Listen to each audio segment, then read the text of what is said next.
আমরা চাই যে পুরুষরা যেভাবে নির্যাতিত হচ্ছে, আইনকে হাতিয়ার হিসেবে ব্যবহার করে, একতরফা যে আইনগুলো তৈরি করা হয়েছে এই আইনকে নারীরা হাতিয়ার হিসেবে ব্যবহার করছে, হাতিয়ার হিসেবে ব্যবহার করে পুরুষের উপর নির্যাতনের স্টিম রোলার চালাচ্ছে। এবং সরকারের দৃষ্টি দেওয়া উচিত যে অনেক আগে ব্রিটিশরা যে আইন তৈরি করছে, ব্রিটিশরা এই আইনগুলা সংশোধন করা হয়েছে শুধু নারীদের সুবিধার জন্য, পুরুষের সুবিধার জন্য কোনো আইন সংশোধন করা হয় নাই। যেমন পরকীয়া নারীর শাস্তির কোনো বিধান নাই, পুরুষের পরকীয়া সংক্রান্ত 497 ধারায় পুরুষের জেল জরিমানার বিধান থাকলেও নারীর শাস্তির কোনো বিধান নাই।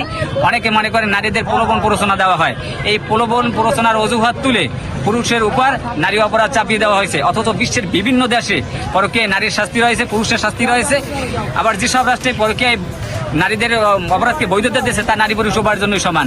তা আমরা চাই যে পাকিস্তানে যদি নারীদের শাস্তি থাকতে পারে, ফিলিপাইনে যদি নারীদের শাস্তি থাকতে পারে, চীনে যদি নারীদের শাস্তি থাকতে পারে, মুসলিম রাষ্ট্রগুলো যদি নারীদের শাস্তি থাকতে পারে, তাহলে বাংলাদেশে কেন থাকবে না। এবং